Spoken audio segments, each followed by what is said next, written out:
Assalamu alaikum wa rahmatullahi wa barakatuh. Ayah A, we take a look at a verse from the 7th juz of the Quran Kareem, Surah Al-An'am. وَقَالُوا مَا هِيَ إِلَّا حَيَاتُنَا الدُّنْيَا نَمُوتُ وَنَحْيَا. The unbelievers say, وَقَالُوا إِنْ هِيَ إِلَّا حَيَاتُنَا الدُّنْيَا وَمَا نَحْنُ بِمَبْعُوثِينَ. That, this life is the only life. This life is the only life. And we will not be resurrected. So, the polytheists of the time of the Prophet ﷺ, and even today, people say, what's this about life after death? They laugh about it. Atheists, agnostics, they say, no, what is this? You're believing in fairy tales that after you die, you'll be resurrected. You live once, then after that it's over. Well, firstly, it doesn't make sense, to be honest, because no one lives a perfect life. And at times people get away with murder, literally get away with murder. So where's the justice then? And at times people are oppressed. Where's the justice for them if you only live this life? It's rather shallow, don't you think? It's rather depressing to think of it that way. But it's empowering to know that justice will prevail in the year after. But it's also a very self-regulating belief to know that in this world, maybe I can get away with it if the long arm of the Lord doesn't catch up with me, or if I've got the context, but in the year after, I'll never get away with it. So they had this mindset. Today we'll refer to it as a hedonistic life mindset, that life is all about maximizing pleasure. Whatever I want, I must get. Whatever I want to do, I must do. That's life. I live once. Just do it. No. Allah condemns that kind of attitude.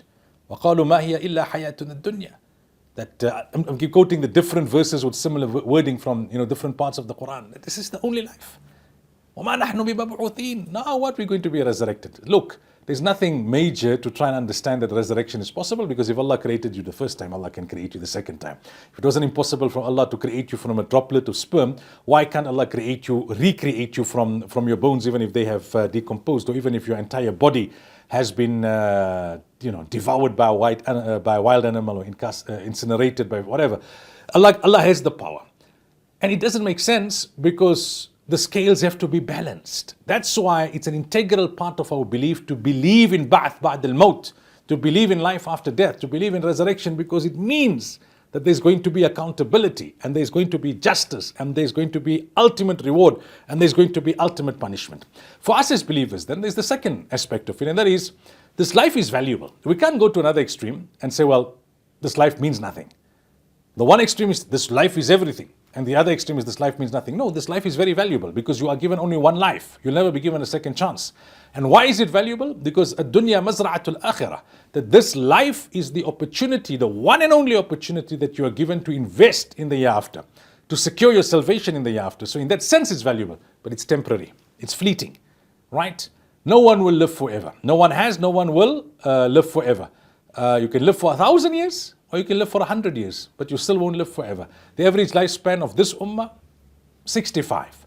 And in comparison to one day of the year after, it's nothing. When they will be asked in the day of Qiyamah that how long did you live, they'll say one day or a portion of the day. So understand it in that context.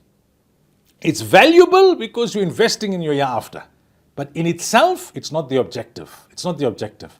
The real life is the life of the year after. So use this world to set yourself up in the year after.